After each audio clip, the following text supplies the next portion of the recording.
So now we're going to talk about looking at things from the perspective of the mentor.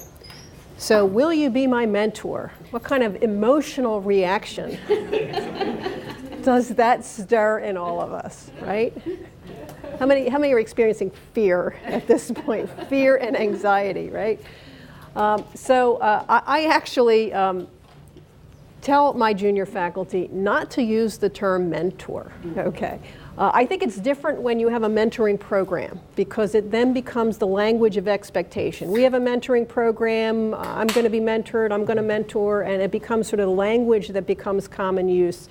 You can all use that. But if you're approaching someone who is not part of that formal mentoring program, I think this strikes fear into the heart of all of us. Oh my God, I can't do this. What do they want? They're going to be clingy, this is someone who will cause me a slow death. So what I tell my junior faculty is not to do that. So approach someone and say, I'd like to do X. Will you work with me? Will you help me? So again, to make it around that goal directed. I'm looking for someone who can help me think about my career. I'm new and I really just have some thoughts. I'm hoping you'll go through some career planning with me. I'm hoping you can talk about, I'm interested in research and I really need to understand, how the grant process works, et cetera. Will you be willing to work with me over a period of time with that?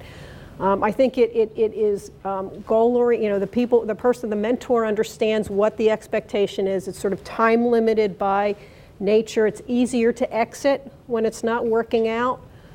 This is really emotionally laden. I wasn't a good mentor. This is sort of not where we want things. But I think when it's the formal language, it's a little bit better. So anyhow, I encourage my junior faculty to use different language with that. A lot of this is the same that we talked about with the mentee. But again, I think your job as mentor is to really make sure there is clarity around that relationship. What is it that the individual wants? What are the ground rules? Make sure that they're set. Again, really important to understand this person that you're working with. Who are they? What do they want to accomplish? Are there shared values and interests? Because again, there tends to be more success in relationships where there's shared value and interests. Really, the listening actively, again, is a two-way street. Don't make assumptions, don't rush to judgment, really try to probe and listen to what it is that the mentee is telling you, what it is that they want to accomplish, where their doubts, their self-concerns are, where the gaps are. Probing questions, I think probably the most successful behavior that a mentor can have is asking right questions of the mentee. Because I think, again, that can cause the mentee to do a bit of self-examination, if you will, to really think about what they want to accomplish, to ask those challenging kind of questions. I think, again, mentors are really reluctant to go into these relationships because they think they have to have all the answers. You don't, you won't. And so I think, but asking the right question, helping, doing some research, finding out something that you may not know. Well, how in fact, I would, most of us think that individuals are coming to us for mentorship because solely of our experience, but in reality, they're going to challenge us with information we don't know, but often we know how to get and to help them. So you don't have to have all the answers, and I think, a good mentor asks a lot of good questions. I think it's really important to be honest and to give feedback. There is, I think, a real tension between being supportive and challenging the mentee. And I think you can, you can be supportive, but I think if you're just, hey, you're doing great, you're wonderful, you're not really doing service as a mentor. You really want to challenge that individual to be better and to continue to improve. And I think you have to be willing to be honest and willing to give very specific feedback. And there I would talk about the principles of effective feedback, where, again, generalities don't really help us. That was great, you did a great job, you're wonderful. That is not useful information to the individual. They don't know what they did well, they don't know what behaviors to continue to do, they don't know where they want to improve. So if you can be very specific, this is what you did well. This is what you should keep doing. This is what you did not do well. Here's how you can improve. Here are some resources that you might go to think about. But it's really, I think, a tension between challenging that individual and helping them to do more, to think more. You may see something in them that they don't see in themselves. I think you're selling yourself short in terms of your goals. I think you have the talent and potential to do more than that. Or are there reasons that you might not want to do that? Or there's some things in your life, have you not considered it? Or there's some obstacles? Why aren't you thinking about being a department chair someday? I really think you have the skill set to be able to do that. Okay. So, again, you are relying on your knowledge, your experiences, but you do need to know your limitations. Things are probably different than they were when you did X. I mean, when I started in my junior faculty position, I had 50% protected time. I did. Nobody has that anymore. Again, if you're doing scholarship, it was individual, you got grants, now it's more team science. If you're sitting on study section today, is it the same as if you sat on it 10 years ago? Things are changing. So even though you have knowledge and experiences, there are limitations. Really, and I think this is the next area is an area that I think mentors really struggle with, is sensitive to differences in age, i.e. generational differences, gender, cultural background. You do not need to have a mentor who is just like you. Okay, they can be of different gender, different generation, different cultural backgrounds, but I think it's an opportunity for you to learn and to, again, don't make assumptions, don't think you know what it's like to be X, ask questions. Geez, this is different than I expect with this individual who's right out of college, and again, getting to some of the generational differences, what's driving that? You hear a lot of frustration from senior faculty with the younger generation, but I think it's really important to, for senior faculty to ask, what are your values, and are they different than mine, and can they be accommodated, and how can they be accommodated? Again, you use the trip analogy. If you, went to the Alps in a sports car by yourself, that's very different than driving with 3 kids in the back seat of a Chevy where you got to stop all the time. So, the journey is different when you have a different set of life expectations, and so you just may have to think about things a little bit differently. Provide guidance, direction, advice.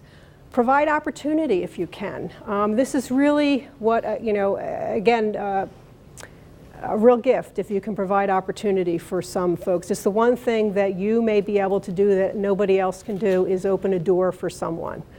Now, you're not going to want to do that for everyone. Again, if you have a mentee that is just really not sort of making the grade for you, you may need to be honest about that, to give feedback that I don't think you're ready for that experience. I don't think. I would like to see you do X before I'm willing to recommend you for that. But I think, again, thinking about, what network you have, what associations you have that can provide an opportunity for someone can be a real gift.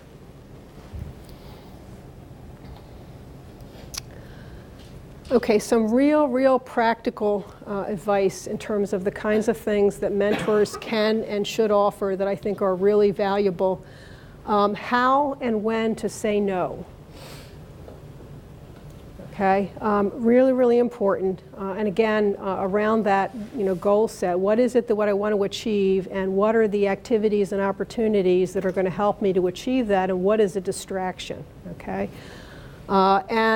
Junior faculty don't always know how to say no. Often we're flattered. Someone asked us to do something. Someone, thought we were the right person to do something, and we're flattered by that, and we're not taking the time to say, well, that's really, that's wonderful, but it really is not going to advance my career goals.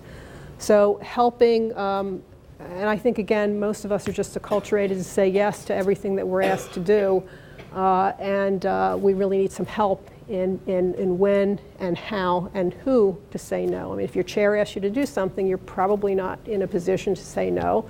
Sometimes it's a negotiation, sometimes it's a conversation. Geez, I'm happy to do that, but that really isn't in line with my goal. How can we talk about that?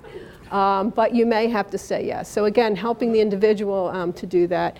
How to navigate the politics effectively. Again, this is not something anyone is ever going to teach you, and you really need senior people to help you understand the politics of an organization, which is going to be different in every organization.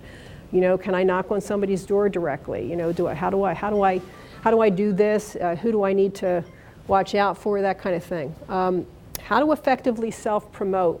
Again, a lot of junior faculty don't know how to promote themselves. You got that paper. Wow, that's fantastic. You need to let your chair know about this. You know, you need to let, you know, your chair or the president or the dean or someone know that you just got this award. You need to let PR know that you've been asked to do such and such. You need to be able to put your CV in that format where, again, it showcases your accomplishments. So you have to help them be an advocate for themselves, and again, as a senior person, you really can help them do that. How to create opportunity. How did you get on that committee? Okay, how did you get an invitation to serve on that editorial board? How did you get asked to speak at that national meeting? Help them understand the process for that. What's important and needs to be done well and what doesn't? Okay, I think again we're all sort of raised with that mantra that if you're going to do it well. There are some things you really need to do well. Again, if somebody has sponsored you, if you're finally got on that committee at that national level, you have to come through. You won't be asked again. There are some things where you're going to get one opportunity. If you don't come through, you're done.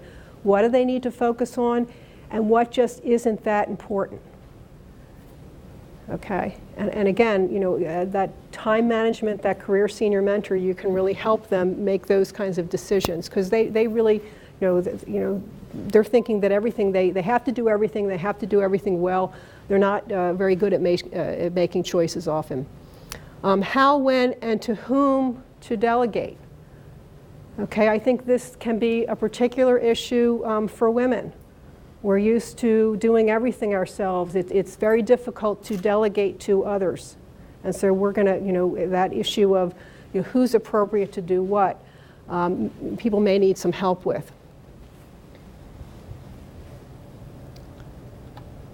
Okay.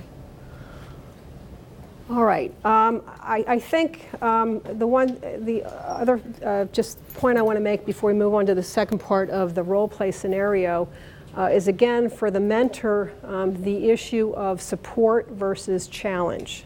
Okay. Some people will say that the mentor really should be a mirror for the mentee to sort of really help to reflect what it is that they're hearing sort of back, and in a way that helps the mentee to sort of see themselves better and to really move them along, if you will. Okay. I think there's a good, if you've read Sheryl Sandberg's book, Lean In, she talks about being asked to be a mentor, because she gets asked a lot. And she has a nice thing about how over her career there have been times where relationships have developed into being a natural mentor to somebody, and they never really asked. And I would say that I never really asked, and you never asked me, but over 12 years, that relationship has survived. So that's a great book for everybody. And who's the author? Sheryl Sandberg. She's second in command at Facebook, and she's excellent. So we have a second scenario, which takes you to your third scheduled meeting. And again, just brings up some additional challenges.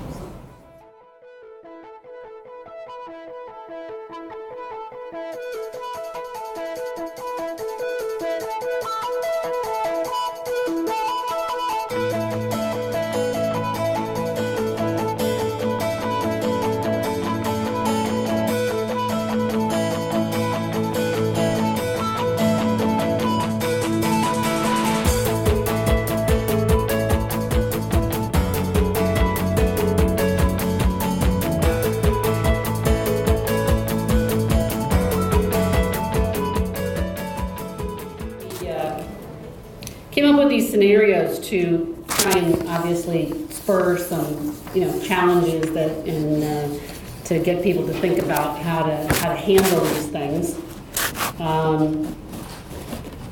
Just my own bias on why I put in this last part on the mentor part.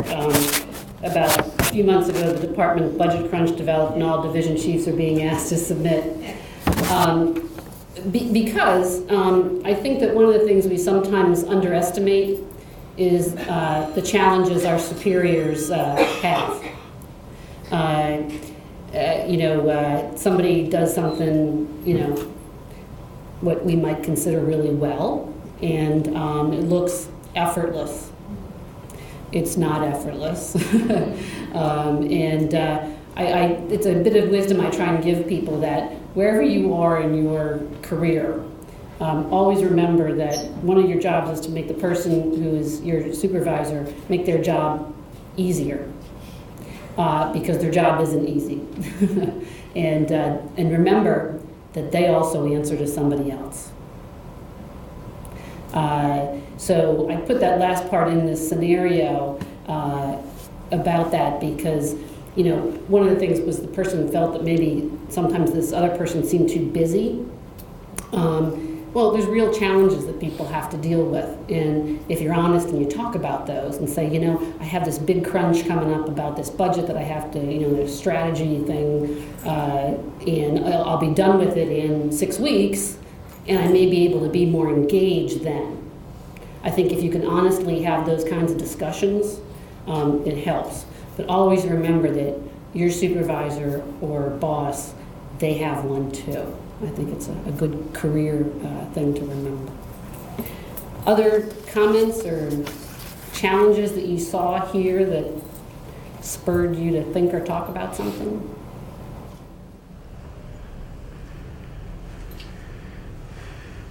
There's always like some sort of interdependency, and I've had mentees sort of say, well, I don't want to disappoint you, and that's not really what it's about, but Right. if you could comment more on sort of developing that personal relationship without having them be so dependent on, your approval.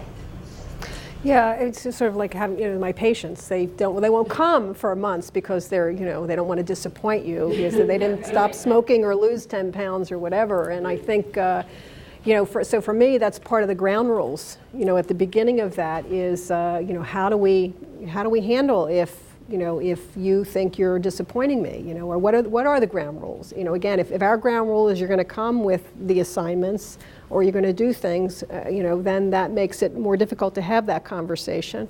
If it's, look, we're going to, set up expectations, and if you're not able to meet them, then we're going to have a conversation about why that didn't happen.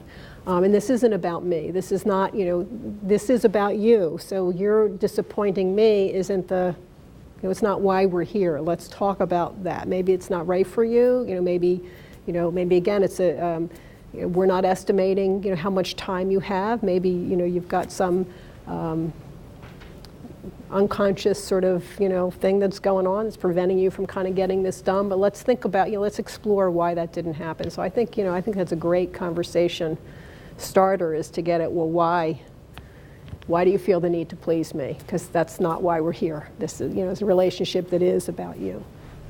I think that, I think in the beginning we all need to have that permission. My husband said to me with a different mentor that didn't work out, is, the only person you're married to is me. You're not married to your mentor.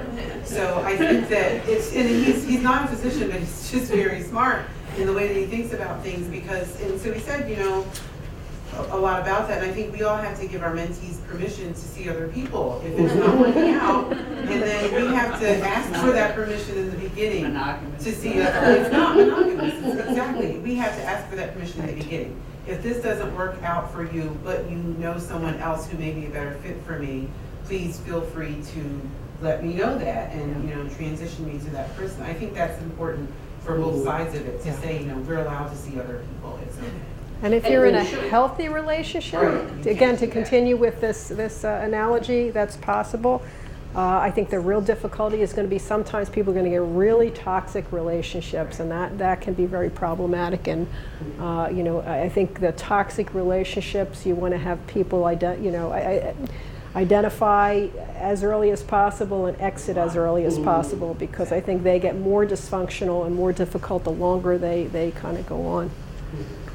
Rita? I think we didn't get much chance to get into this, but I think this bottom part, well, there's behavior going on here where the mentee, I don't think understands how his acting out, like not coming to the meetings, is an example of a detachment as well, and a lack of involvement, a lack of, I don't want to say appreciation, but a lack of not meeting a commitment. So it is an opportunity for the mentor to explore.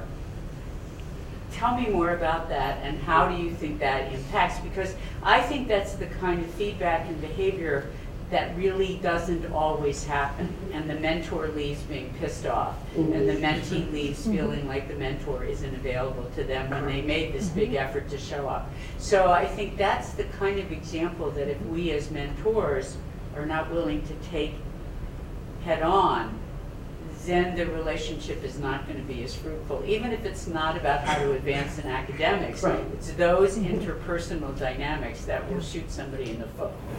Right, and sometimes it's, it's a challenge to say something that may, Painful, yeah, but negative. I think that is, part of our jobs is to do it in a way that the person realizes that you're trying to help them and to challenge them and ask them questions. Because often when you ask the right questions, and people come to the right answer.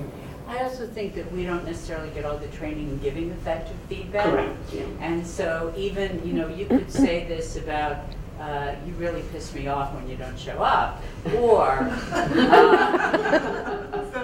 when you do not come, I feel, or this is, so they're keeping it in the I, not the you, but I, this is how I am interpreting what is happening, and, trying to not make it quite as, because this person may have a totally different spin on why that's happening. So I just think that the feedback, it's great to give good feedback, but without knowing how to give good feedback, it's kind of, there's a gap.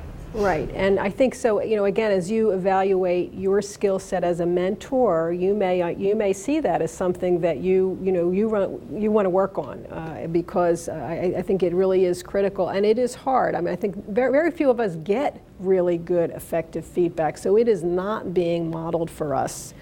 And who gets good feedback the least?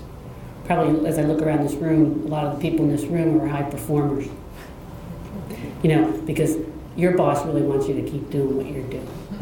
And they're not going to want to distract you with some constructive feedback, and that's the way Nemours used to operate. I think we're better now. I think we're better at that. And we've formalized, standards of behavior and all of that. So I think we're better at it. And so there's a lot of sessions on giving effective feedback, but I think for really difficult conversations, there's a book called Difficult Conversations that really helps you to sort of frame things in a way that gets to that sort of middle story, if you will. So again, there are some tools for you. On the faculty development website, there is a self-directed web-based module on giving effective feedback that is really about the basics of feedback. And then as the next step, I'd recommend the book Difficult Conversations. So there were plenty of opportunities in the scenarios that you have for active listening, i.e., each person is coming with a story, if you will. Did you all feel like you got to that? Did you feel heard by the other, and did you sort of think you did a good job at active listening from the other person? I think it's hard sometimes in these scenarios to get to that point, but I think the point of each one of these was to try and show you how important it was to listen to the other person, to ask about their challenges, because basically I tried to make these, and Karen certainly helped make them more rich, that each person had their own story, but they weren't sharing it, and that you really have to ask those, be transparent and ask those questions. Okay, we'll move on.